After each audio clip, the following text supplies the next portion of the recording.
As you can see, I'm trapped here in the middle of the Dune desert planet. Arrakis. Arrakis, Dune, desert planet. I have to say that the healthcare program here is horrendous. I've been here on this planet for at least 4 months now, and I can't see any semblance of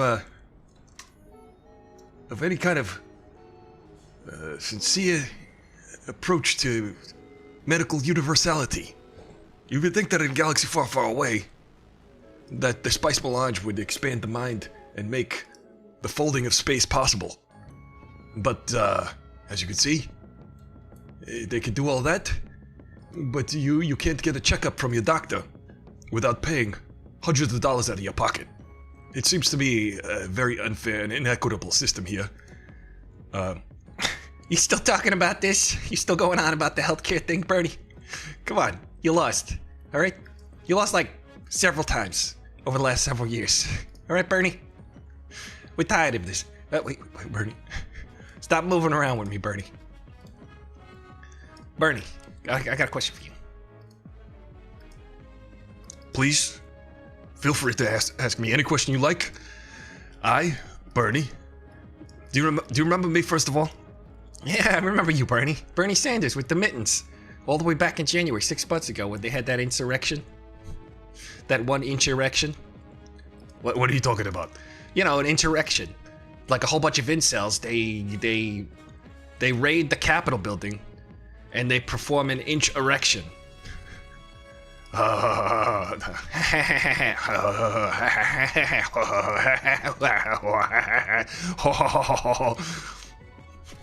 Hey everybody, I'm here to just let you all know that I do not approve this message. This is nothing that I would participate in, so I'm gonna go now. Oh, who's this? Is this Batman? Uh-oh. Who are you saying, insurrection? Oh my god, Batman, you're gigantic. What the hell happened? Yes, Batman, why are you so huge? Well, apparently gravity works differently on this planet. Also, let me just tell you a little bit about the spice melange. Uh-oh. Batman, don't tell me you've been hanging out with the Fremen again. Yeah. See, the spice melange, feeds the mind. The mind. It helps fold space. It makes the folding of space possible. Oh, now here he goes again. Here he goes again. Now let me just introduce you. Well, you're gonna want to watch out for sandworms.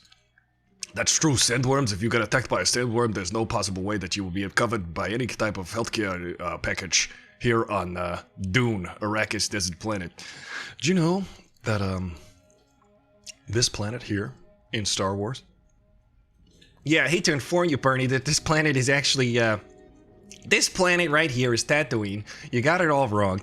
The healthcare system right here seems to be working fine. If you get an arm chopped off or shot off inside of a bar or a cantina or something like that, you can get seen for free. To little or no cost. It's like Canada. Yes, also, they'll give you a low-priced prescription of the spice melange. Batman, he's so into that spice. He's like one of the Spice Girls. Oh, the Spice Girls, yes, they are familiar with the weirding way. The weirding way. Talk about weird. Alright, well, hey, you know, some days are better than others. Today's Thursday, and it's the greatest day in the history of the world. Hello, Cosmo! Hey, what do you say there, Cosmo?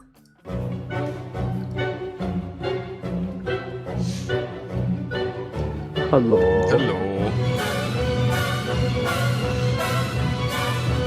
Hello. Hello. Cosmo! Hello. Cosmo! Cosmo! Cosmo! Cosmo! Cosmo! I'm Cosmo! What do you say, Cosmo? Hello. I'm Cosmo! What do you say, Cosmo? And also, hi, Mom.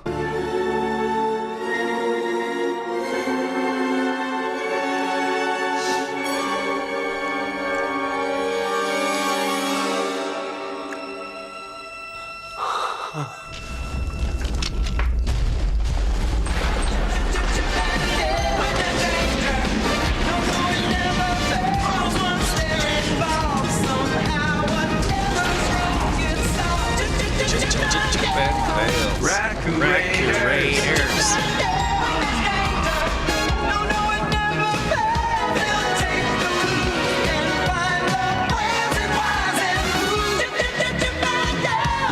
Raccoon Raiders.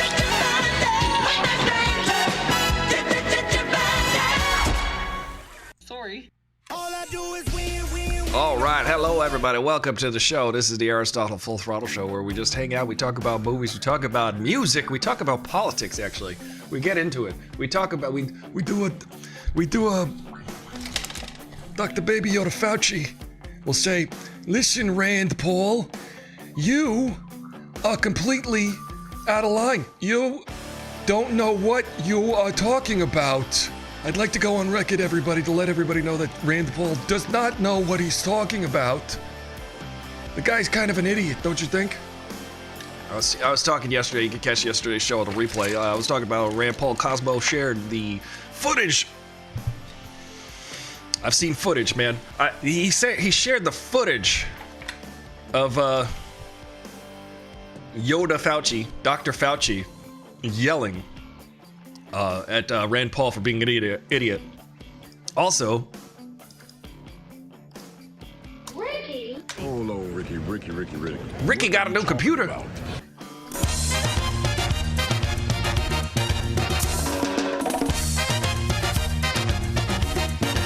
They call me Ricky. Buenas other than everything goes jig jiggy boom, jig jiggy boom. Ricky.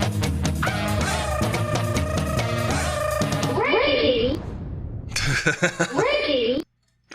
Whoa! Oh, Ricky, you're so fine, you blow my mind. Hey, Ricky. Hey, Ricky got a new computer.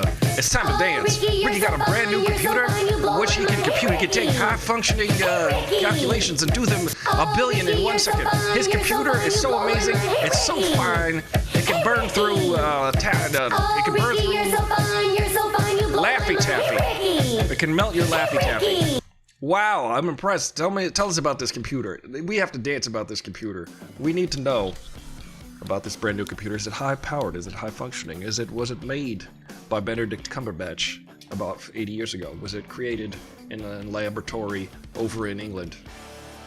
Oh, Blue-Eyed Monkey, hello. Welcome to the Aristotle Full Throttle Show. We're talking about Ricky's computer, and we're gonna watch the new Dune trailer, the trailer for Dune, the trailer for the movie Dune, based on the novel by Frank Herbert about space and worms and stuff like that. But first,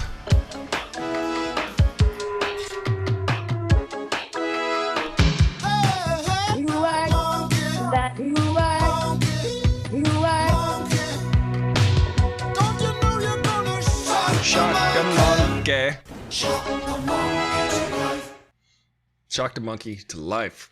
Well, welcome everybody. It's the computer they used in the Jodie Foster to wherever she went to in Contact. Oh my God, that is a high, powerful computer. You know what happened to the first computer? It broke. It got destroyed. But then John Hurt said, "Why build one thing when you can build two for twice the price?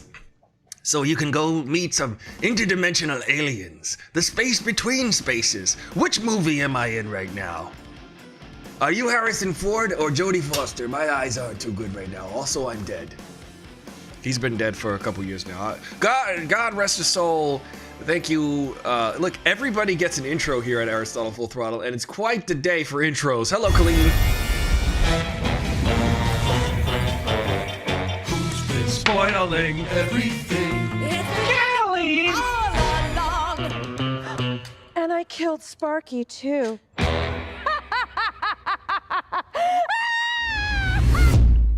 Colleen here to spoil the answer. The answer was Contact. Also, it was Indiana Jones and the Kingdom of the Crystal Skulls, where he said, "Interdimensional beings, the space between spaces." You know? Oh man, he was so great. Remember he was in that movie 1984? And he was also the Elephant Man. He also was not an animal. The movie 1984, man, that movie is happening right now. We were just talking about that last night. We said, oh, can you believe that the world is just in this 1984 situation right now where they're like, what you're seeing and what you're hearing is not the truth. Listen to what we say, for that is the truth.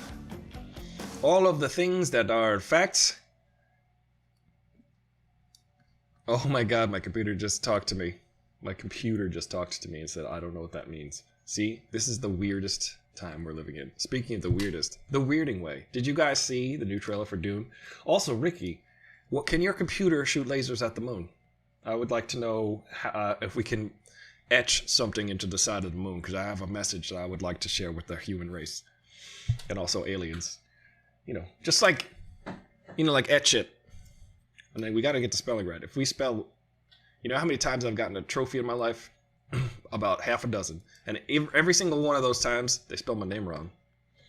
So, when we call up the people who etch things onto the moon, let's just proofread and double check the spelling. Okay? Let's run it through spell check and grammar check.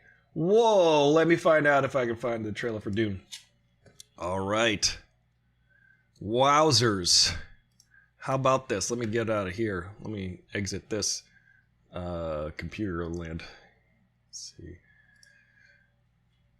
And it's supposed to be a happy moment. Wait, let's see. Remember that in that Will Smith movie Hancock? Yeah, I remember that movie. That was funny when he said, I took his head and I put it up his rectum. Nearly killed him. It's funny. That scene in the movie Hancock, when he said that, I was like, so you murdered a guy and we're supposed to be laughing. Okay.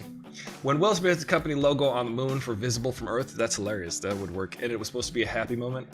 Yes. You know what that also reminds me of? I Am Still Condor. It reminds me of The Time Machine. Remember you told us Jules Verne or H.G. Wells or whoever wrote that movie, the book? Their grandson directed the movie. There's a cool scene in the movie The Time Machine with Guy Pearce where he's got his, Guy Pearce and the lines on his face. He's got an interesting face that has lines in it. And also he says, he goes into the time machine and he goes into the future and then he stops for a second and the moon is coming apart. It's cool. Simon Wells. Yes, Simone Wells. Very, very famous for directing one movie. I don't know. I still like Call Me an A-hole one more time. Yeah. Call Me an A-hole one more time. Let me just... The Hancock is like half a good movie. Half of it's good. I actually like Peter Berg, the director who directed Hancock. He also directed the other one, the Battleship. He directed Battleship. He directed a lot of movies that actually are just like kind of dumb, straightforward movies. He directed that Spencer for Hire for Life. Here, come here, buddy. Come here. I'm gonna hold on to him because then I can. Here. We're having a special guest appearance. We've got Kelsey, Alabama, and Q, Alabama. Hi. Hello. We were just talking about Battleship. You ever play Battleship when you were a kid? No. You ever play Risk when you were a kid? No. You ever play Monopoly when you were a kid? A little bit. You ever play, imagine this. They take a board game and they turn it into a feature-length movie. Imagine if they took I'm Sorry, or We're Sorry. Sorry. Imagine they took Boggle. No. Imagine they took, as Ricky would say, imagine if they took, say, Operation. It'd be a stressful movie. That would be a very stressful movie. Everybody in the audience, just sit very still while we try to remove this femur. That would be weird. But yeah, I'm gonna hold on to this pub. What does your shirt say? It is a, oh my god, why am I spacing? It's that movie, Dusk Till Dawn. From Dusk Till Dawn, I like that. That's a good movie. Remember the part, let's just remember movies. Remember the part when Cheech Marin was in it? I do. Remember the part That's when, a big part. remember one part when Quentin Tarantino was in it? Which part was that?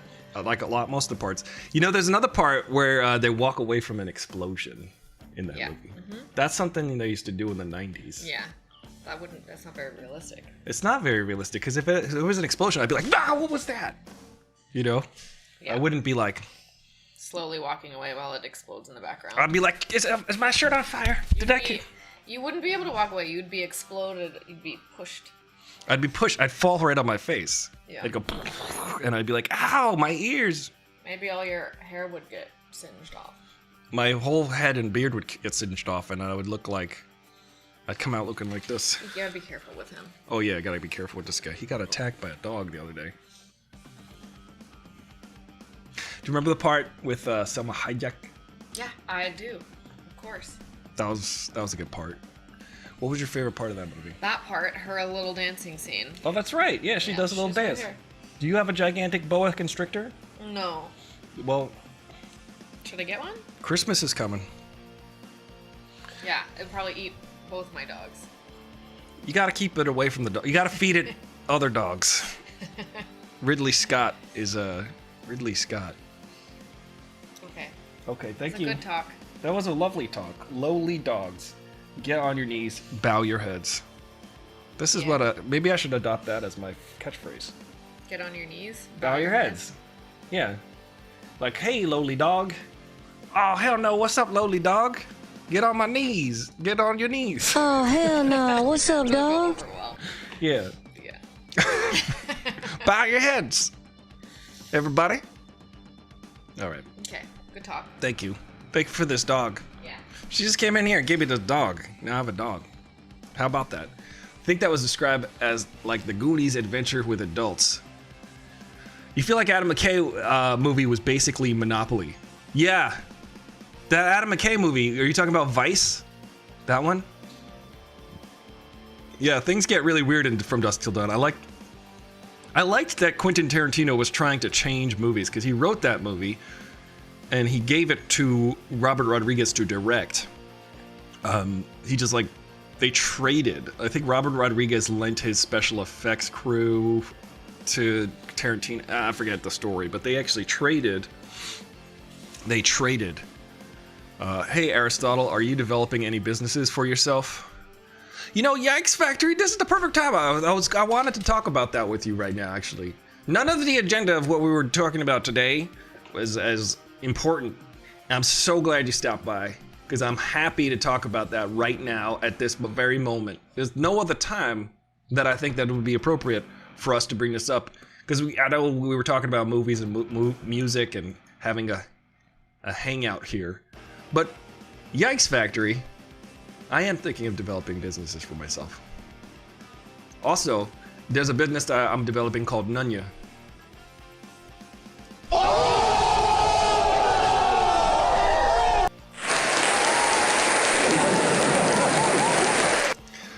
No, but Vice was infuriatingly fantastic. Yeah, Vice was good. I gotta say that a little bit of Vice I got taken out of it because Christian Bale was like this. I'm gonna do a spot-on impression of Dick Cheney for 3 hours, and it's gonna be tedious. It's gonna be tedious. He's a very unpleasant human, and I'm gonna nail it. I'm gonna nail being unpleasant for 3 hours. Selma Hayek recently said snakes were her biggest fear when they told her she had to dance with one. Ooh, are snakes your biggest fear? No, I'm not scared of them. Well, Selma Hayek can step aside because there's someone else willing to take the role. She said recently snakes. That's interesting. Got him. Yeah, Ricky. I'll tell you. Got him!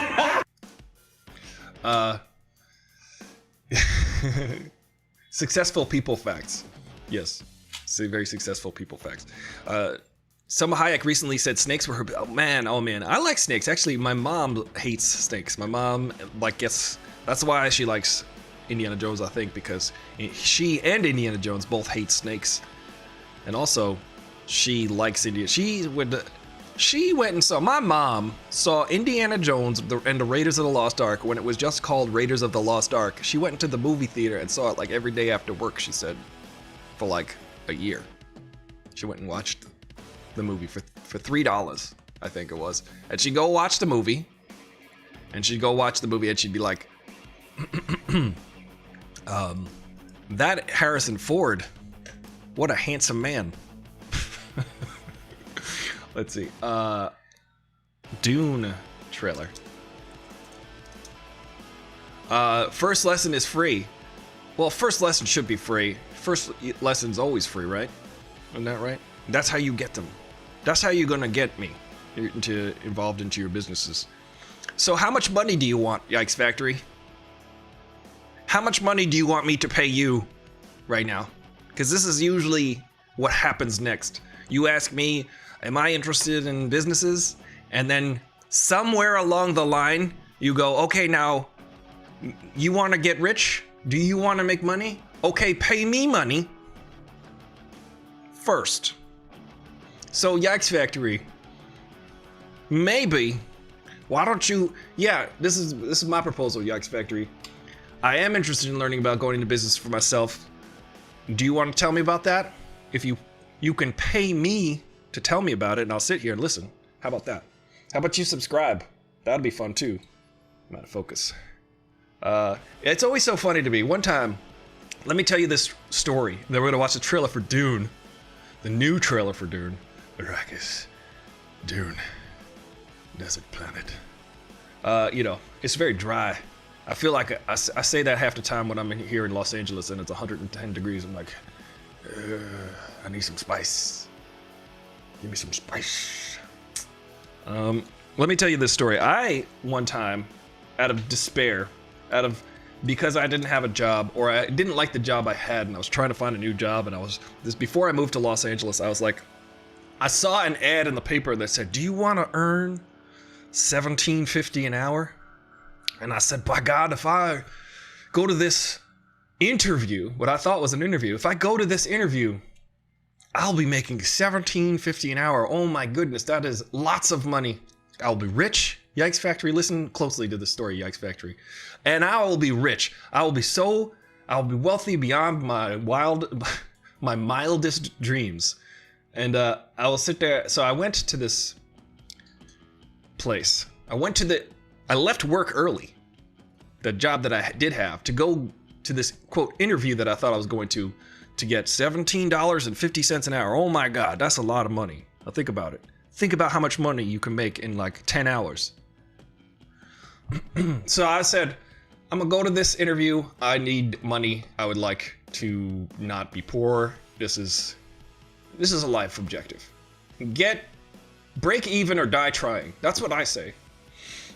So I'm going to this interview and I go to this place and it's like this run down storefront. There's nothing in this storefront. There are just like metal chairs lining each, like those folding chairs lining each side of this empty storefront. And in the corner of the storefront is like a teacher's desk. There's a desk, like that big metal teacher's desk that your teacher used to have with like, they'd keep the pens and the chalk and the thing. And they had like the big drawers with the filing. Anyway, the point is, my spidey senses went off and I said, I'm alarmed. But I'm going to go through with this because I drove all the way to Hicksville to do this. So I went inside, right? And this guy's like, I'm ready to see you now. And he took me so there was a woman sitting at that table, the desk at the front. And the guy told me, come into the back. So then I sat into the thing and I was already like, all right, how long before he asked me for money? That's what I thought in my head. I sat there and he's like this, all like, hi, thanks for coming. I teach mixology. I will teach you to become a very successful bartender. You learn all the drinks. You learn how to mix all the drinks. You come to me, I'll show you all the expert ways in mixology and learn how to, and I'm just sitting there, I'm like, how long before he asked me for money? That's what I was thinking in my head. Well, let me turn on my Discord here. So then I'm staring at him and he's telling me all this about like how all the drinks are made and you need to know how to know all the drinks because if you want to be successful in the bartending business, you will need to learn how to make drinks. And then he said, we can, so I opened the Discord. Hang on a second. Oh my God, I keep making Siri open. So then he says to me, why does Siri keep opening? I got derailed. So he says, okay, well, I'll teach you all the arts of mixology. I'll teach you that for $200. And I'm like, there it is. There it is. He took me in the back room for a job interview where I was going to learn how to make $17.50 an hour. And then he asked me for $200. And I said to myself, he said, what do you think about that? And I said to him right in his eye, I said, I'm not really interested in paying someone for a job.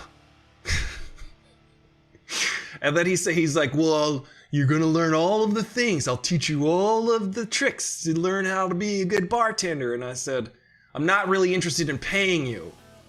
I came here for a job interview. I don't want to pay money out of my pocket to you for a job. And then he's like, okay, well, I guess it's just not gonna work out then. Well, let me know. And blah, blah, blah. So then I get up. This is like 20 minutes later, 25 minutes later. They sit you down. And then I'm walking out of the place right now. I walk into the main room where I walked in, and there was all the metal chairs lining each side of the room, right? The big teacher's desk in the corner with the woman sitting behind it. Now, there are 7 people sitting in those chairs, all socially distanced. They're all sitting in different chairs, all spread out, kind of with their heads down, ready to go in for this same job interview. So I stood in the middle of the room and I said this. I said, he's going to ask each one of you for $200. Like that loud, I said it to everybody. They all looked up at me and I said, yes, he's going to ask you guys to pay him $200. And I blew up his spot and I walked the F out. It was funny.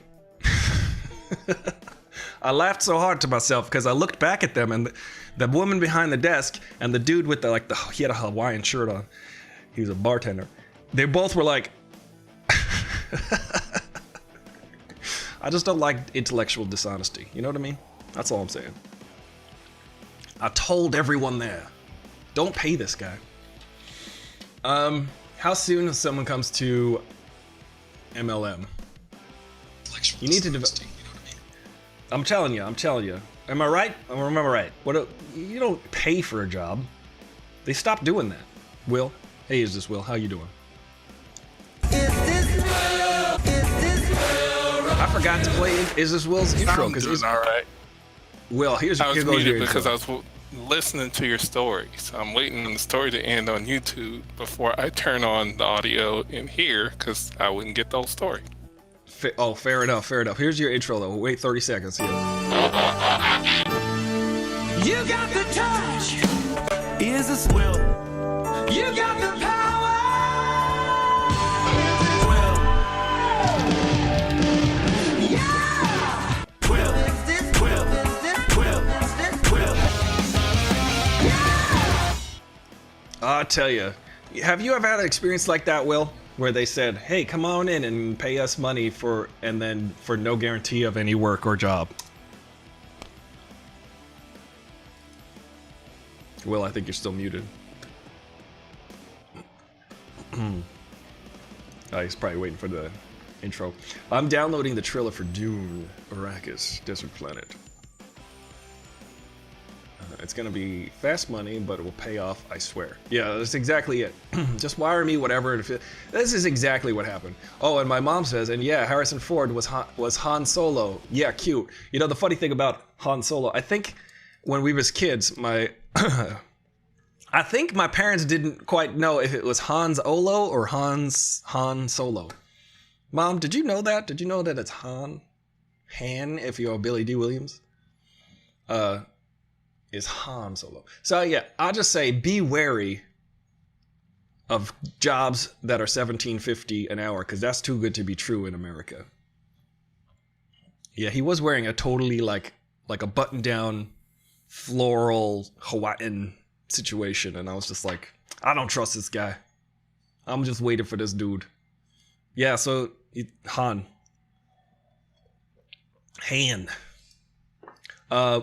Will, I lost you. Are you there? Oh, Will is not pictured. Is this Will? Rock you? Sing it. All right, I'm trying Will. again. Can you hear me? I can hear you now. How's it going, Will? I'm not sure. It's going all right. Yeah. Yeah, you almost got suckered into a pyramid scheme, huh? Yeah, that was the second time it happened. So I was actually awares that time. The first time it happened, I was just a kid. Check this one out. I think y'all will like this. I went to this interview. I was dressed in a suit. I went to the thing. The guy I saw, I was like 19 years old when I went on this interview. And again, it was like an empty office. I don't understand why people are renting offices and not furnishing them and thinking that, oh yeah, people will think this is totally legit. I've got a completely empty office with fake wood paneling on the walls. They'll totally think that I'm official. And I went in and this one dude, he was like wearing a suit that was too big for him. And he was about 1 year older than me. He must have been 20. I was 19. And I was like looking at this dude and I'm like, all right. And he sat me down in front of him. He said, okay, you seem like a really good candidate. Why don't you come back in 1 hour for the presentation? And I was like, okay, does it go to be a presentation? Do I get a cupcake? Then I went and walked around like a parking lot. I think I went to a 7-Eleven, got a Slurpee, came back an hour later, sat down with, I think there were 2 other people there, sitting in just folding plastic chairs. And then the dude with the giant suit, who was 1 year older than me, was walking back and forth talking about like, what do people need in their life? What is it that they want? What is it they want most? What is the thing that is most important to people? Cutlery. So then he like starts taking out knives. And he's like slicing through like leather with knives. And then he takes out these scissors and he's like, look at these scissors. And we're passing these scissors around and he's like, look, I can cut through a penny. And he cut through a penny. I'm like, what are you going to do with that half cent now? But so at the end of that hour, again, I was just like, nah, I'm not interested in paying you $200 for a knife, for a Cutco knife set for the pyramid scheme. So, Will, yeah, I have almost been suckered in 2 times, but I could smell a rat from far away. I actually had a friend who actually did sell those knives. He did end up doing the door-to-door thing. I found out years after he had done it.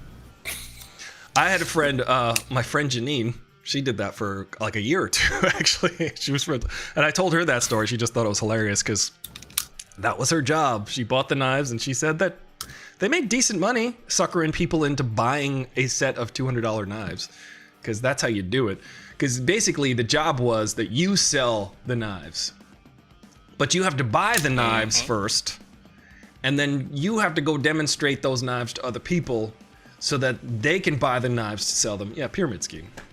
It's hilarious. It's so like I say a plot from a horror movie. It's exactly. It's like Following or whatever. What was that movie? It Follows. It's kind of like that. I haven't seen that one though. We should watch that, huh? It's good. Kelsey, Alabama is the resident horror film fanatic, so I need to catch up on my horror films. Yikes Factory. So Yikes Factory, I would like to say that I am developing businesses. They're mainly called Nunya. Where are you at, Will? Are you at work? No, I'm having some mobility issues, so I'm at home. So I'm able to take advantage of that age. In a nutshell. Age? Let's just say, if you've ever been athletic in your life and you've gotten injured in the past, it will come back to haunt you. Oh, well, I have an old back injury, yeah. Yeah, mine's is left Achilles and ankle, so it is getting to the point of being intolerable. So I'm just like, yeah, we're just gonna use this time out to stay off our feet and contemplate our life choices. Well, how did you injure yourself the first time? Were you playing football? First time it happened, I was playing basketball at the outdoor court outside of the elementary school I attended, and now in my wizened age, I recognize how unwise it is to play on an inclined surface. Ooh, because running uphill on concrete and planting your feet at a hard stop is not a recipe for joint health. No, that sounds pretty bad. Yeah, so I compound sprained my ankle with severe sprain in 2 different places on 2 different sides, and that's the first time I heard it. Oh, and no. Me being 18 and talk about your pyramid schemes. Well, this isn't a pyramid scheme, but it kind of is. Went to the doctor and they were like, "Hey, would you like to make $200?" Kid you not, I'm not making this up. And I was like, "Well, how?" And he's like, "Well, you can participate in this study for inflammatory medicines." I was like, "Really?" And it's like, "Yeah, we'll pay for the cab, and you come down here, and every couple of weeks we'll run some tests, and you'll take these pills and see how they affect your ankle." So I did that and found out, well, after the fact, one, I found out a lot about side effects that I didn't know, but also I was on the placebo. So the whole time when I was like in pain, wondering like, great, this is wonderful. No wonder it didn't get any better. So that was step 1 of Folly Day ankle. And then Oh man. You're like, this medicine doesn't do anything. You were like, I got the itis. I didn't know any better. Oh no. That's But yeah, unfortunate. and then So you're gonna have to sit out these Olympics. is anybody going to be able to participate at this rate? No, I mean, between the Delta virus making the rounds and people trying to circumvent the cardboard beds, yeah, it's like, all right, like if you're not going to get corona, you're going to catch something else. No, that's true. That's true. Committed to that. They're hell bent on spreading things over there. Khalid says, "Feel better, Will." I also say that. This is terrible weather for arthritis. Yeah, it's not good. Thank You got the itis. You might have to rub some tussin on it. You know what? I have never been diagnosed with arthritis, so if I got it, it's news to me, and it's bad news. Yeah, but that's also highly likely. I got friends with like rheumatoid situations. It's not good, and plus, like, I busted a finger like a while ago, and it's not the same as an ankle, but it does ache from time to time. And I got this. Yeah. Let's just talk about our ailments. I got a slip disc in my neck, I think. Yeah, feel better. And also, Colleen said, Cutco knives. My stepbrother sold those in college. I still have a scar on my right pointer finger from the paring knife. That's. Well, can you? Where did you do with all those half pennies? Yeah.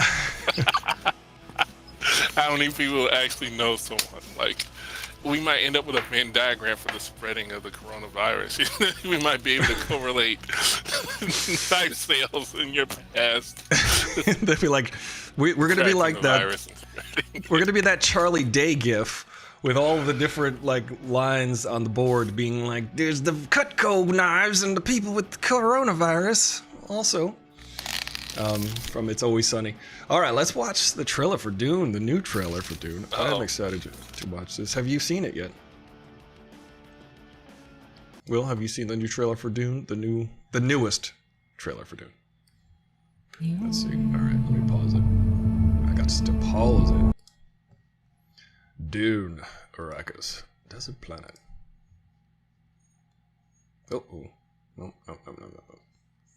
I need to make that a 0. That's a bingo. That's a 0. There we go. And desktop audio. Discord is -5. That doesn't seem right. That should just be 0, right? Let me just talk out loud to myself. Okay.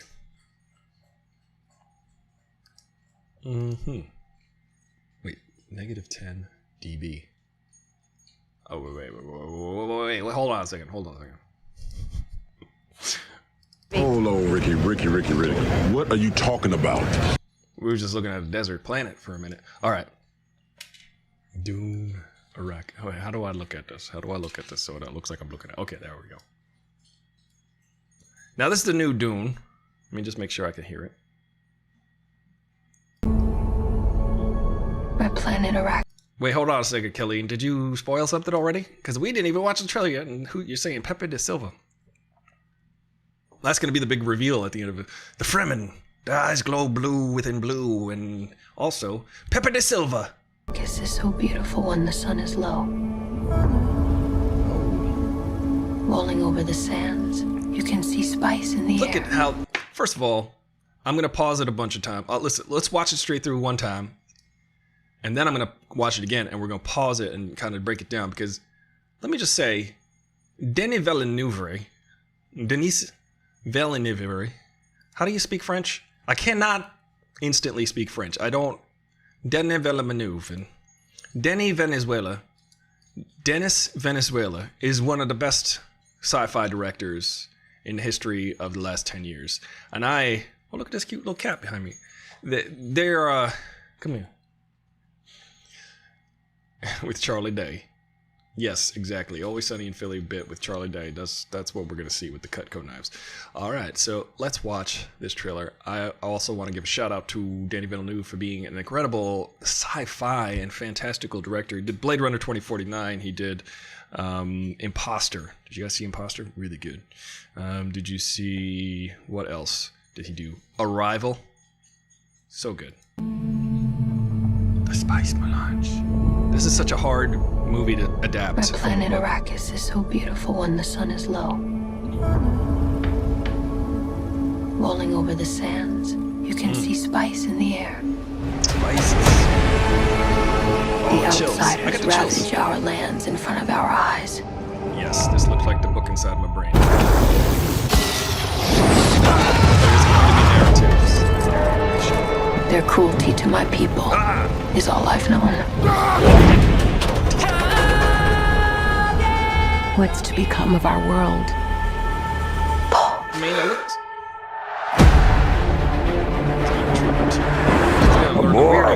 Hey, Duncan, can I trust you with something? Yes, always. You know that. I've been having dreams about a girl on Arrakis. I don't know what it means. Dreams make good stories. But everything important happens when we're awake. Hey, you. Put on some muscle? I did? No. That's the joke. We are House Atreides. There is no call we do not answer. There is no faith that we betray. Smile, Gurney. I am smiling. The this is Emperor cool. asks us to I bring am peace smiling. to Arrakis. House Atreides accepts. I know you. There's something awakening in my mind. You need to face your fears. Come with me. You need to be ready. Oh, this looks You've sick. never met Arrakis before. They're not human, they're brutal. Oh, I'm into Duke's it. son sees too much. Oh, this is fantastic. This is why Dune. Kill them all. God in heaven. Get everything with guns off the ground. Go! This is an extermination. They're picking my family off one by one. Let's fight like demons. Let's fight like demons. Dad, Must be dreamings. what if I'm not the future of House Atreides? I just saw a kid from A Staten great Island. man doesn't seek to lead. He's called to it. That's true. But if your answer is no, you'll still be the only thing I ever needed you to be.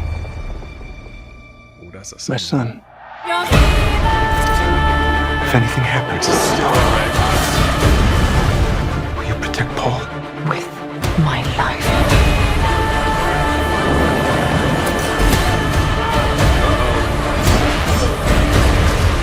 Only together can we stand a chance. This looks good. What's Snake Eyes doing in it? It's time.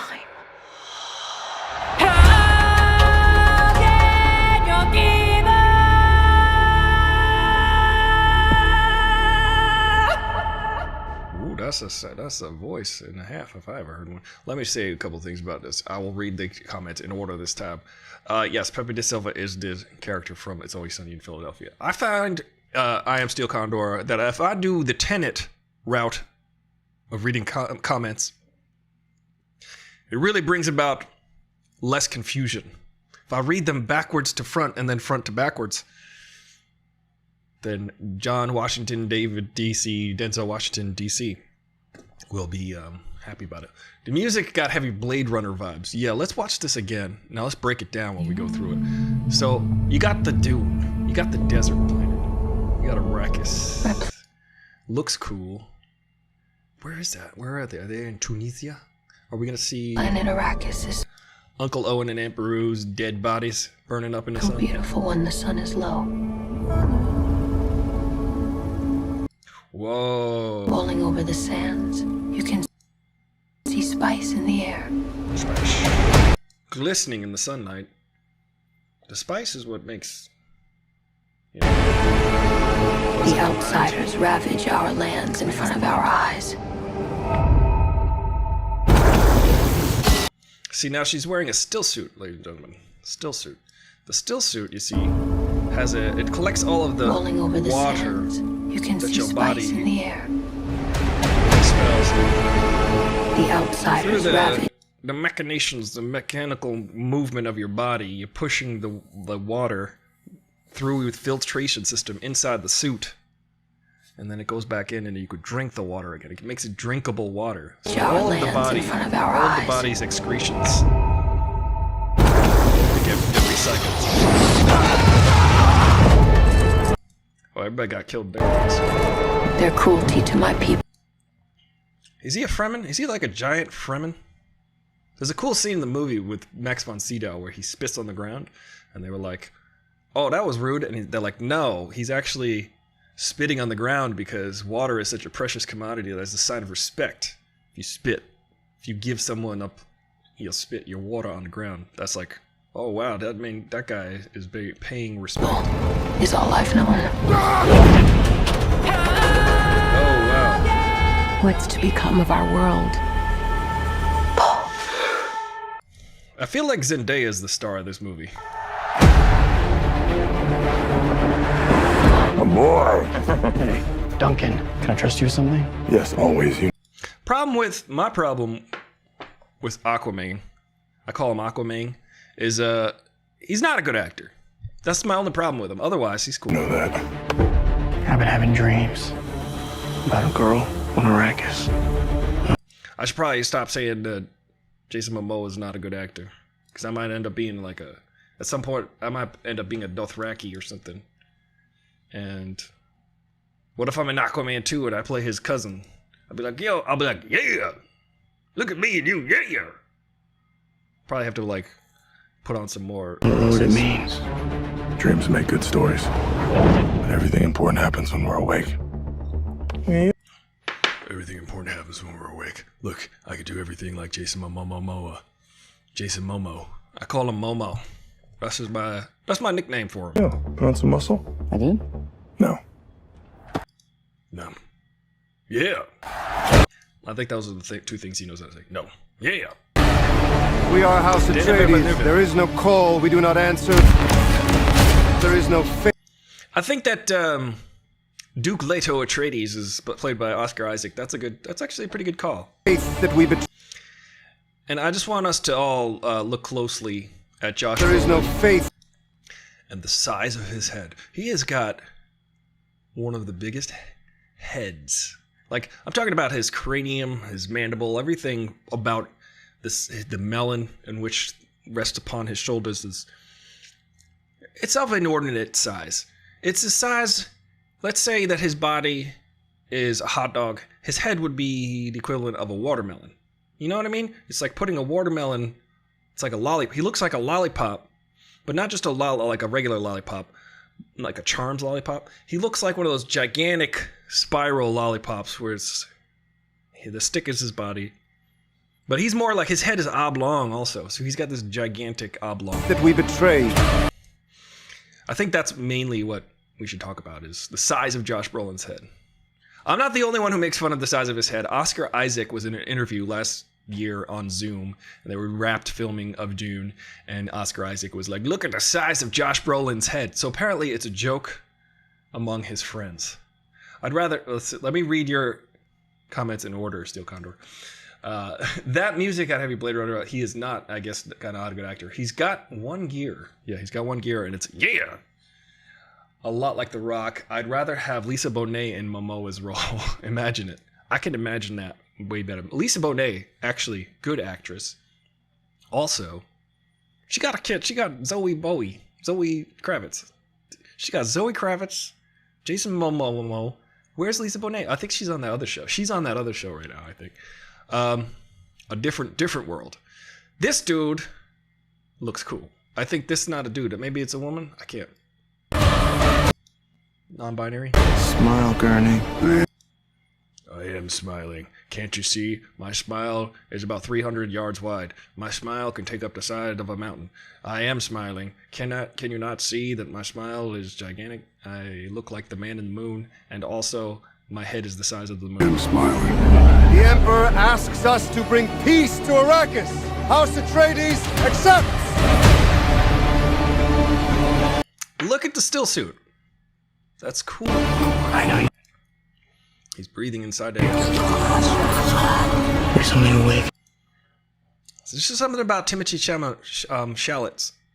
Timothy Chalamet. There's something about him that is a little bit emo. Hey, in my mind.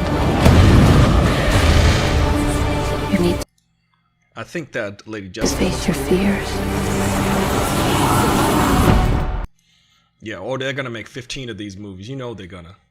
I Am Still Condor. They're gonna make. They said this is the first Dune, by the way. It's the first part of the story because the book is so comprehensive and huge that they should probably make 2 of these movies. They should probably make 2 at least. Just based on the first book, and there are like 10 books, and then they get stupid, in my opinion. The books get generally in sci-fi novel series. The first one is good, if the first one is good.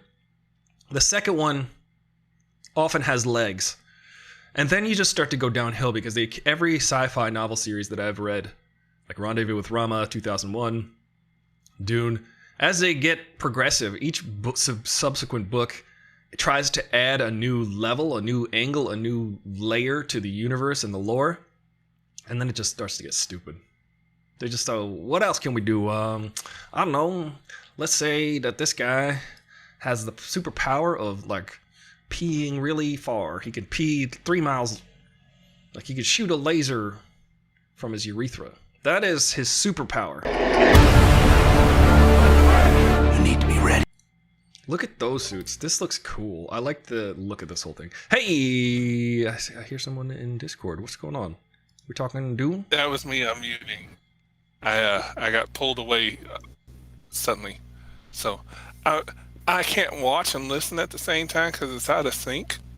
Oh, right. That's too weird. So you're going to have to use descriptive language to explain to me what you're seeing. Here, what I'm going to do is I'm going to share OBS with you so you can see what's going on over here. So now you can see what I'm looking at. So you see there you go. I guess I need to hit watch stream.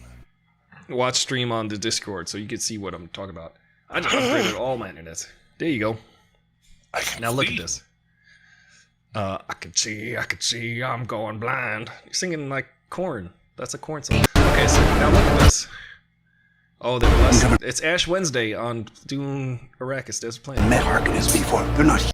Oh, they're also Muslim. They're all praying, and interesting how they're combining all of the religious imagery of Earth, since this is like 10,000 years in the future or something. How far in the future is Dune again? It might be like 100,000. It's a silly number. You need to be ready. Wow. Those look like what the Jawa. You never met Arrakis before. They're not human. They're brutal. Yes, they do. They do, right? So, Star Wars did borrow a little bit from this novel. He sees too much. Like the desert planet and the sand. Crate dragon. That looks cool. That's a Bene Gesserit right there, everybody. That looks like a Bene Gesserit witch, which is scary. Oh wait, no, is that not a Bene Gesserit? That's Baron Harkonnen's little dude that was played by what's that actor's name? Who was the Worm Tongue in? Somebody knows. Shout it out. He played Worm Tongue He's an actor. He plays about Chucky. Toad? The voice of Chucky. Oh, like old Chucky? Yeah. Not Mark Hamill. I think Mark Hamill did the new Chucky, right? I don't know. Yeah, he was the guy that was in the original Dune. Yeah, he was. And his daughter. That guy's so good. He's Brad Dourif. Brad Dourif is his name. That's it. Yeah, yeah. He's such a totally blanking. He's such a creepy actor. I do kill them all. Oh, what do you think of this? Hey, Khalid. Did you were gonna say Brad Dourif? Can you hear me? I can hear you. Okay. Hey. Yes. I had to Brad come in Dourif. from the pool so I didn't sound insane. Yeah, so you can watch along God here. in heaven.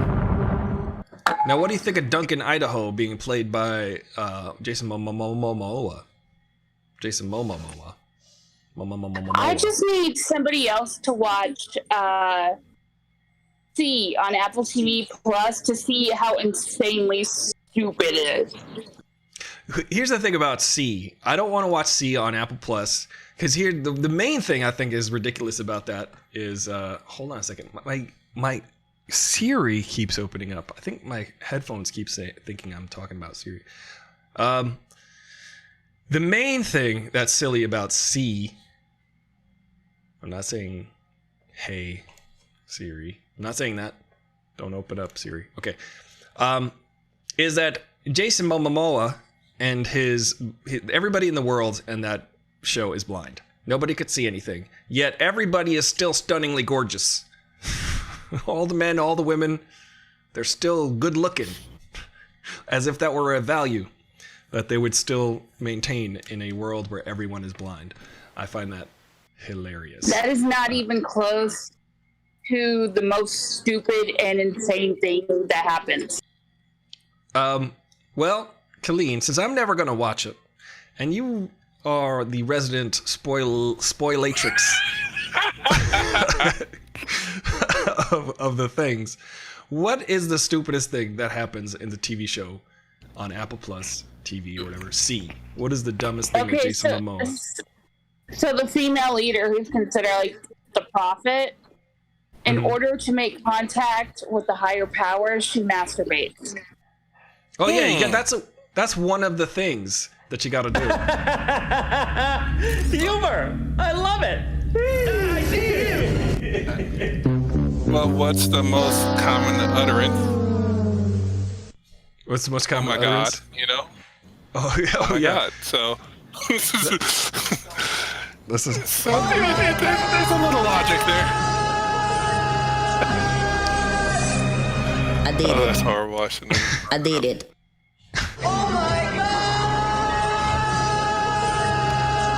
Did we play the intro? The intro? Which intro? For Colleen? For Colleen, yeah. We always play the intro. We can play this it. Was like, I missed it then, because I was gonna to celebrate the spoiling of a show I didn't know existed. Let's watch Colleen's intro again. Thank you, Colleen, for letting us know the secrets to the TV show C, and the way it's funny. I was sent a screenplay a few years ago by somebody, and she was like, "I really want people to work on this screenplay that I'm working on," and she sent it to me and this other guy, and I read it, and it was like 8 pages long or 10 pages long. And it was just legitimately a scene similar to what you were talking about. Oh my God. My freaking computer keeps opening here. It was legitimately a scene where she so hard, like a ton of bricks. Yes. And so the scene was this woman alone in her room doing, I guess, what people do alone in their room. And it was like very detailed. It was a very. She had like her handmaidens with her and everything. It was like a ceremony. Oh yeah, so it was like Midsummer. A little bit. So there's yeah, irony. only like if Midsummer was an SNL sketch. So, what did they say will happen if you or something doesn't Spoiling one time too many? What will happen? They say you will And I killed Sparky blind. too. No, go Oh my. Oh Lord. Oh my. That's true. You keep that up, you go blind. That's why everybody went blind in the TV show. Oh God. Oh my god.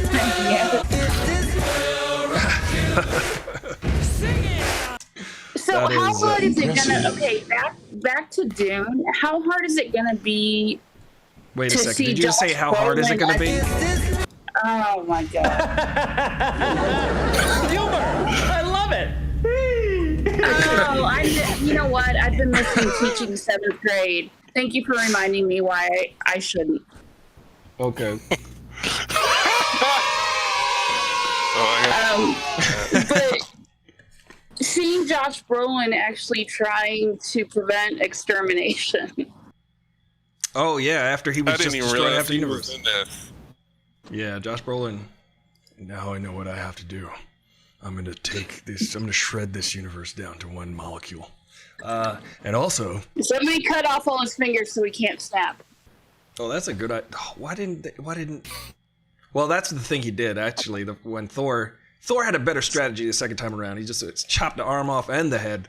He just said, It wasn't "All right." even his strategy. It wasn't his strategy. It was yeah. Thanos told him. Thanos said, "Listen, bro, you didn't do this right." Well, Thor though he wanted Thanos to be like aware of what was happening. Did you see that Deadpool was unofficially introduced into the MCU? I saw he was hanging out with Korg on the couch. That was cool. Yeah, they were watching yeah, trailers. I was like, all right, that's working now. I guess that's the best way to segue. That is the best way to segue. Let's finish watching this trailer. Let's see what's going on with this trailer. Yeah. Look at that gigantic firefly. Get everything with guns off the ground! Not firefly. Dragon. Go! Whoa. This looks way more action-oriented than the Dune show, aka Alan Smith. They're picking my family off one by one. Let's fight like demons. Let's fight like demons. What does he mean by that? I like the new suit. I actually liked the old suit too. The shield, the slow knife cuts through the shield. I liked that old version. Remember Patrick Stewart with that whole thing? Dad, what if I'm not the future? Dagger. Yes, the slow dagger. I was Atreides. He's got to put his hand in that box. Oh, what's in the box? What's in the box? A great man doesn't seek to lead. He's called to it. Then you see Michael Keaton pop up. What's that? Then you see Michael Keaton pop up. Hey, what's going on with the sandworm? But if your answer is no, Sandworms. You hate him, We're right? crossing the stream. you'll still be the only thing I ever needed you to be. My son. If anything happens, will you protect Paul? With my life. That looks cool. That craft. Oh, that's when Duke Leto Atreides. By the way, spoiler alert: if you didn't read the book or see the original movie. Cyanide capsule too. Only together can we stand a chance. Look at this. Look at the action here. I like that they. That looks like Snake Eyes. Wow, that's cool. That's a cool shot. That shot though looks like VFX though. He looks a little pasted. It's time.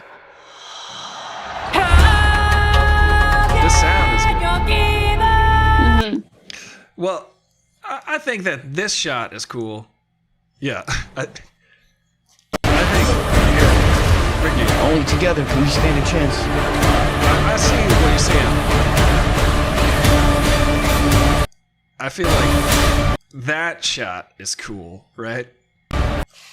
But then now it's not cool. Now it looks weird. Now you're like, oh, they just pasted his face inside the helmet. Yeah, he does look like a Power Ranger. You did a better job with my intro. Yes, I pasted. See Kaleem's face on here. Oh my god. See that? I'm gonna be run out of the group because they're so sick of this. See that? It's basically that same technology. We use the same technology for this. So am I basically nominated for an Emmy? You're nominated for an Emmy because of your appearance on the show. Best guest appearance. You to be Oh, look at this. my son. That's a good line. Oscar Isaacs is a good actor. If anything happens, Range is a little limited, but he's good. He plays like an intense. He could play like an intense just guy. Hello, have you ever seen Ex Machina? Oh, I love Ex Machina. I watch that movie twice a year. Oh my god, he is 10 times at least. He's like as bad as opposite of Poe Dameron as you can get. Yeah, he's like super narcissistic, crazy like guy. Yeah, I love when he's like, yeah, you know, like I remember yesterday when you were talking about how like I'm a god for coming up with this, whatever the line in Ex Machina. He's so good in that movie. He's so incredible. He's like, yeah, you know, Ghostbusters. Yeah, Dan Aykroyd. A ghost gives Dan Aykroyd. Anyway, it's a very good movie. It's one of my favorite. I feel like he's playing the reincarnation of Alfred Molina in Boogie Nights. Huh. Oh. That movie. Could be. I love Alfred Molina. He does give Alfred Molina vibes. He's channeling that a little bit. He definitely does. With my life. I feel like she's older. I don't know why. I think. What's that? What's it matter, huh? It doesn't matter. I was just thinking because I feel like she was in that movie Dr. Sleep, and didn't she play like an old, like I don't know. I don't know. There was I watched that movie until one point, and then I was like, I can't deal with this. It wasn't bad. It wasn't a bad movie. I mean, it was too disturbing for me. Oh yeah, it's definitely. I haven't seen it. Dark. I'm gonna say something crazy. What are you gonna say? I liked it more than The Shining. Hold on, Ricky. What are you talking about? I think they're both A pluses, but I like Dr. Sleep more. My friends in college, for some reason, liked the TV movie version. The TV movie version. I'm glad you brought that up because we've got a weird thing going on here because both The Shining and Dune have very, very weird, more recent TV iterations that people might be more familiar with. Than that's true. Mm-hmm. Yeah, that's interesting. And you know, the thing I love about the original Shining is it's deeply disturbing and artfully shot.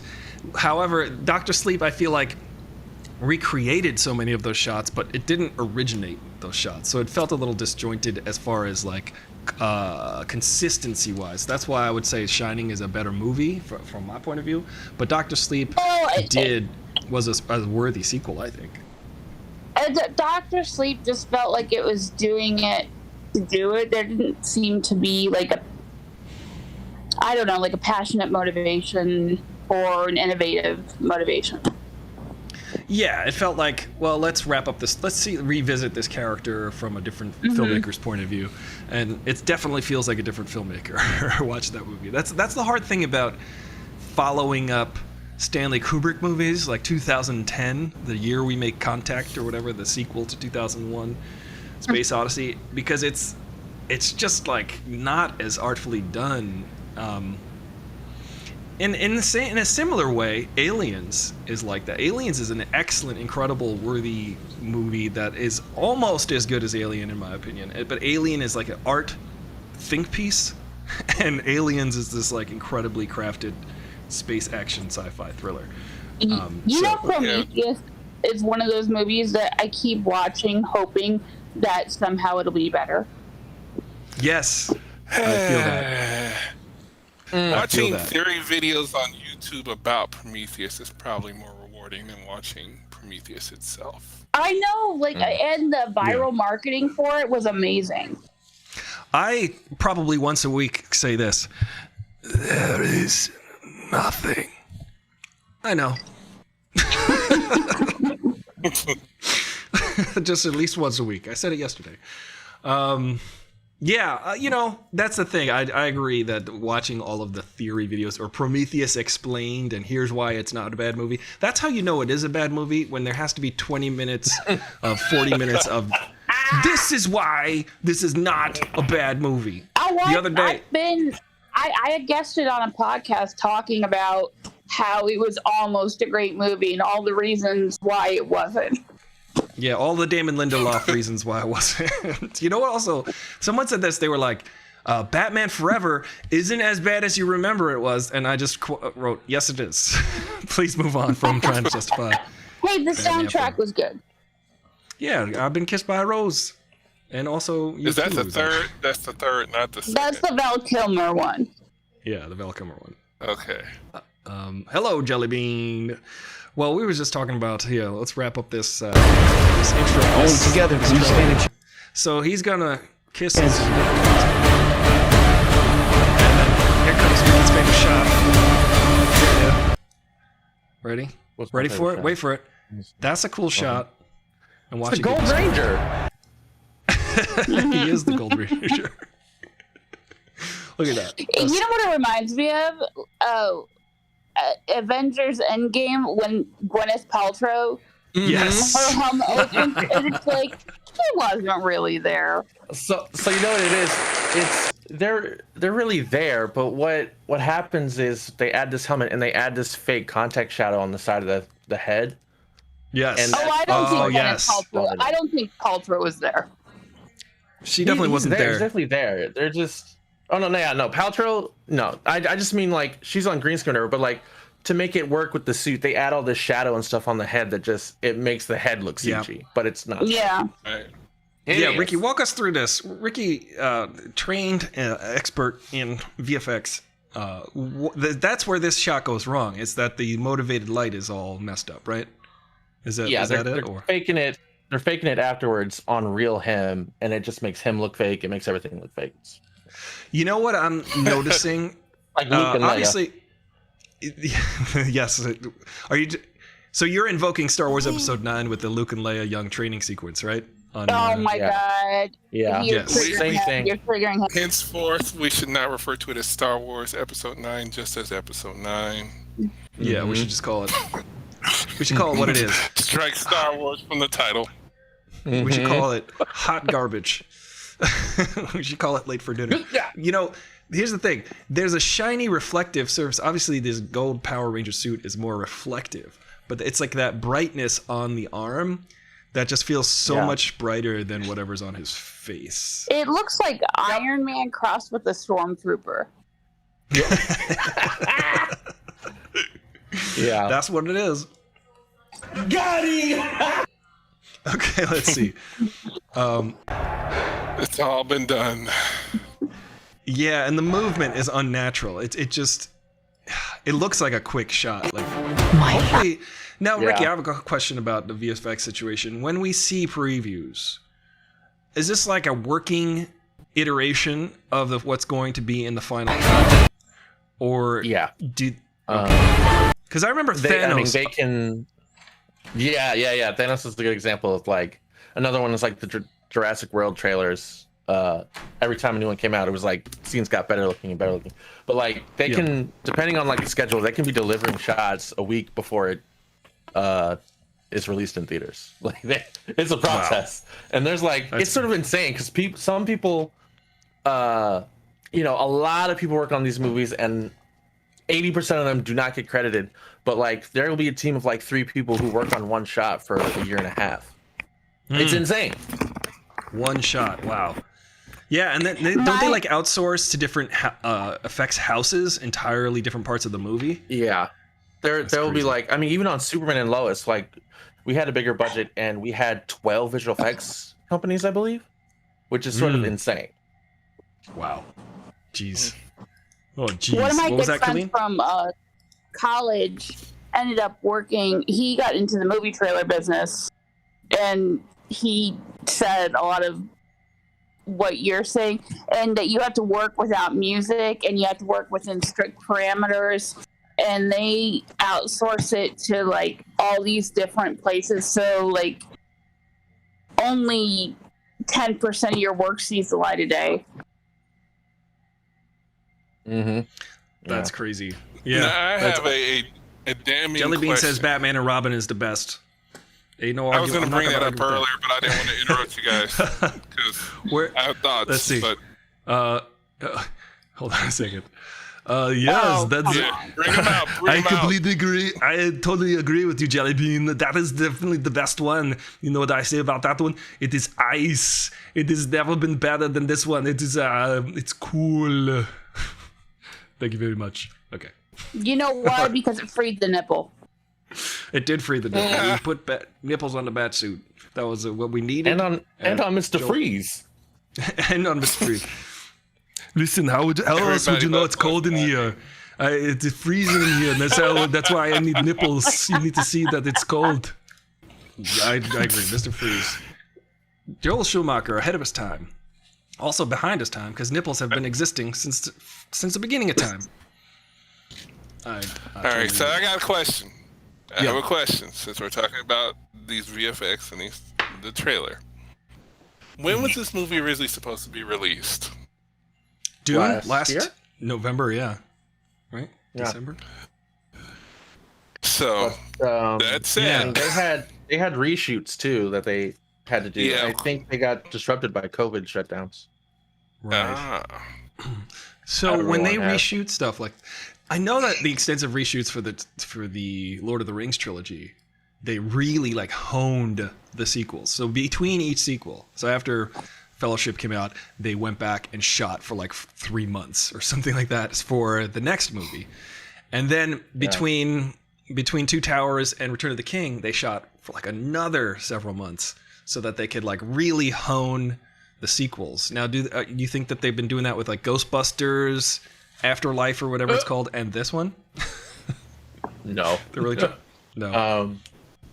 I mean, I'm curious if more movies work now like the Marvel ones, because Marvel movies, if you know, they're like prevised, like throughout the entire 2-hour runtime, where like the movie's basically made and the directors just sort of come in and direct the actors how to, say this, and then they have another unit doing action. So it's sort of like a very well-tuned machine. So I have to imagine Dune sort of works like that too. Like it's been previs to hell, and they're just sort of they're seeing the edit now and they're like, we could tweak this, we could tweak that. I know like Spider-Man No Way Home is they're shooting reshoots right now. Interesting. We still haven't got a trailer. Before you actually went live, I was listening to a Vanity Fair podcast about Loki with Sophie DiMartino and Kate Herron, and they had to take a pause because of COVID. And they said, it didn't necessarily affect our bottom line, and we didn't go back for reshoots, but we had time to look over where the story was going, and we, had time to reevaluate certain things. Right. Yeah. Yeah. Well, I think that's a good, it's interesting to, I guess, be able to revisit your movie and I mean, we saw Rogue One. They did the whole reshoots for Rogue One, and none of the stuff in the original trailer is in the movie, which is insane. Like, I really want to see what we're missing from Rogue One and from Solo, since both movies were like completely reshot. It's interesting. It's interesting. When you said rethink, that Third Eye Blind song started playing in my head. That one? No, not that one. Wish you would step up off that ledge, my friend. Oh, yeah. Whenever I hear that song, I think of Jim Carrey and Yes Man. I still haven't seen Yes Man. That was in Yes Man? Yes Man. It was. It was in. I think Yes Man is literally the same movie as Liar Liar. It's the same premise. He has to tell the truth. He has to agree to everything in Yes Man. So I feel like Jim Carrey was so like needing a hit, and he was like, "What was my last great hilarious movie?" It was Liar Liar. So let me do Yes Man. But so Yes Man, he's basically anything he's asked to do, he says yes to, and part of the movie, he's like he wants to learn guitar. He's asked to learn guitar and play that song, and then he uses that song to help someone step up. The answer is yes, Carl. And you know, Zoe Deschanel is being all Zoe Deschanel. What was that? Zoe Deschanel is It's a pyramid. you know, You see what happens, Larry? You see what happens when you find a stranger in the Alps? Yeah, well, you know, that's just like your opinion, man. Well, I've got to go. I've got to run, but let's wrap up this. Let's wrap up this trailer, which is pretty cool. It looks good, except for the shot. It needs to be finished. I do like this situation. The costumes look great. I love Denis Villeneuve because he has vision. He's a visionary, so like I'm sure there's going to be a cohesiveness. He's translating. He has vision. It's a good way to describe it, honestly. It's like together. Some of these movies we get, we're like, are you blind? Yeah. Well, Arrival was amazing despite Jeremy Renner. You're right. Oh man.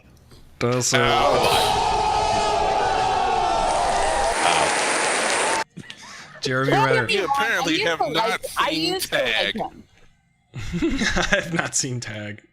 Used to like Jeremy Renner. Yeah, Jeremy Renner is like one of those guys that can do the job. Have you heard his music? Have you heard his music? I have heard his music. I have heard his music. It was in a Chevy or a Ford commercial, wasn't it? Oh my god. Okay, I want to see a reaction video of you listening to his music. Yeah, I think I have heard it, actually. I will do that. I'm probably gonna go to the beach again tomorrow, but I've Saturday reaction to Jeremy Renner's Opus, Ford commercial Opus. Let me see. Hold on a second. Oh, here's the shot again. See, here's the thing that strikes me about the shot also is it's not moving naturally. His face isn't moving with the suit in the right momentum. Did he play C-3PO the whole time? He was C-3PO. He said, "Thank the maker." It's time. I like listen to this woman's voice. Watch the trailer after we get off. Listen to them. Ooh, that gave me chills. That's cool. That's a cool singer, whoever that is. Because that's like a deep guttural, like way back in the throat type of. Yeah, but I didn't like. What did you think about that Jason Momoa joke? Like where he's like, "Oh, you put on weight," or really? That seemed like a Fast and the Furious type. Yeah, he's like, "You got some muscles," and then because well, that's the thing. Is like, I think Timothy Chalamet is, like conspicuously waifish. He's like this little skinny kid. And like it fits the 15, 16-year-old character of Paul Atreides. So I guess they're sort of commenting on the fact that he's supposed to become a warrior, yet he's like sort of this like he's a bit of a he's a skinny kid.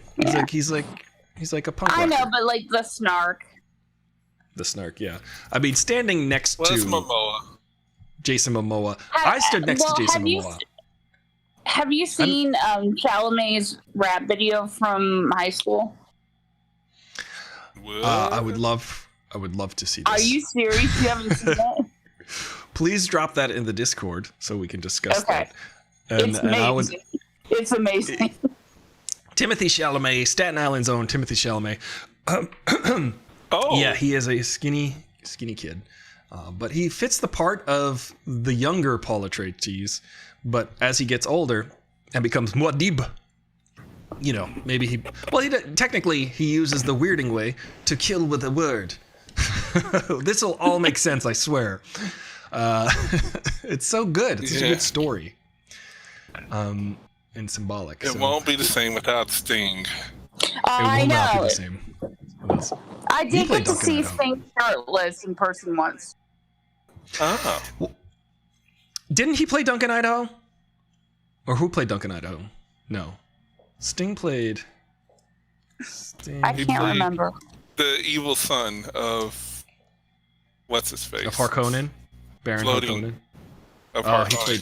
He was one of Harkonnen's two sons. My favorite part was... But he my had... favorite... Go ahead. No, what? You good. No.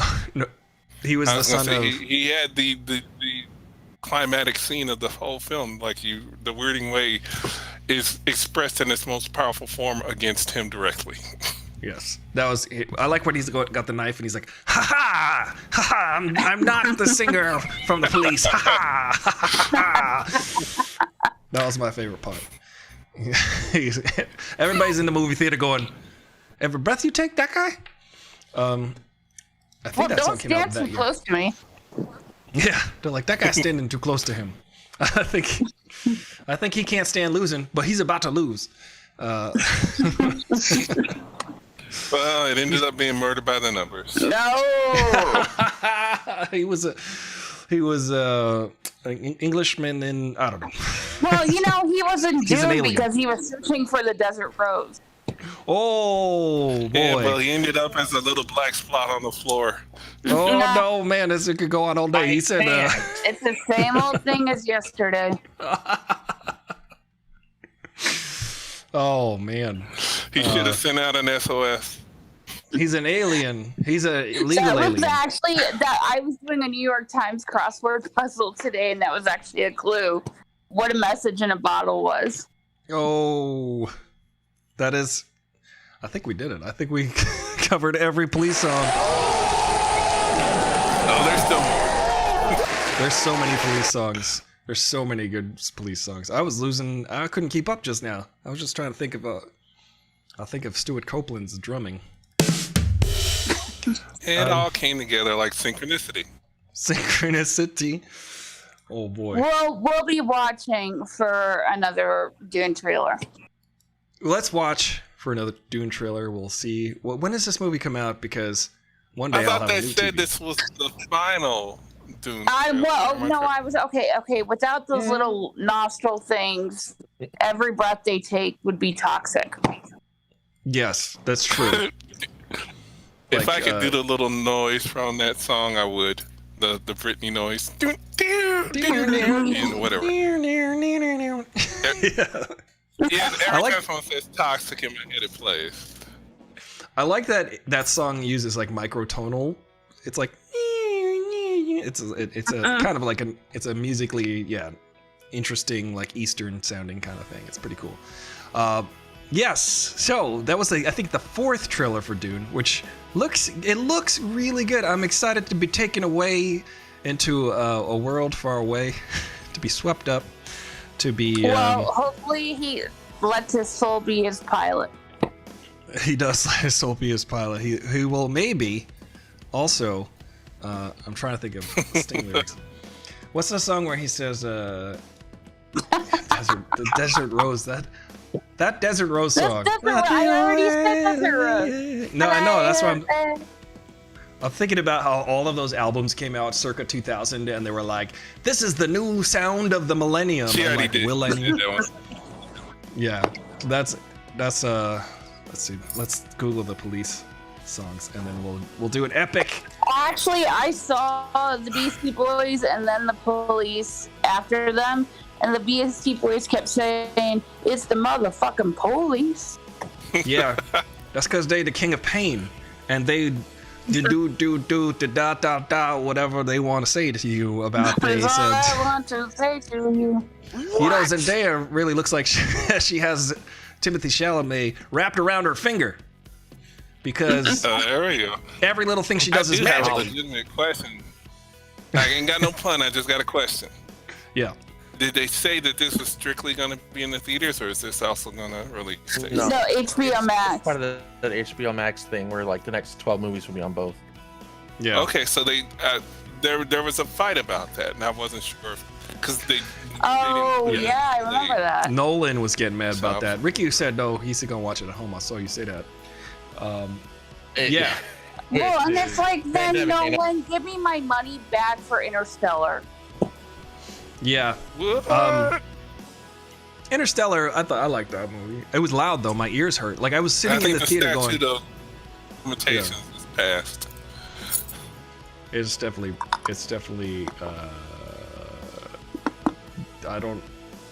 I can't recognize these police songs. These are really obscure police songs now. Yeah, I remember seeing that movie Interstellar in the theater, being like, my ears hurt. Is this right? Can I go tell? We know how the ArcLight people say, let us know if there's something wrong with the sound. And I'm like, can you tell Christopher Nolan to not mix his movies this way? It was loud. So was Tenet. Tenet was really loud. Like the sound effects are loud and the talking is low. I think because Christopher Nolan intentionally wants you to sort of viscerally experience his movies, and he thinks the only way to do that is to turn the sound up really loud. Well, I think Jessica Chastain was miscast. In Interstellar? Interstellar? Maybe. I follow that. I feel like they call on her when Julianne Moore isn't available. I feel like she's always... She's like 15 years younger. I know. No, and she I think usually her, Bryce Dallas Howard, and who's the other one? There are three that are interchangeable. Oh no, I like Jessica Chastain. Amy Adams is who you're thinking Amy of. Adams, yeah. Actually, Emma Stone. Emma Stone, yes. I just don't think. Well, Jessica Chastain and Emma Stone were in the same movie together. Yeah, The Help. Yep. Oh, that's right. One had blonde hair though. They had to like change the hair Chastain. colors. Yeah. They trade off. Like every other movie, one is redhead and one's blonde. Yeah, they switch off. Like if you look at Spider-Man like Chastain. movies. I just don't think she was right for Interstellar. She's good. I did like the older version of her character though. She's always great.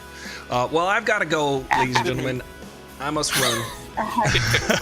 We could carry on the Discord, but I will leave it at that for today. Thank you guys for joining and for the lively discussion for Dune, and also police songs, and also why Jessica Chastain is okay, but sometimes not great.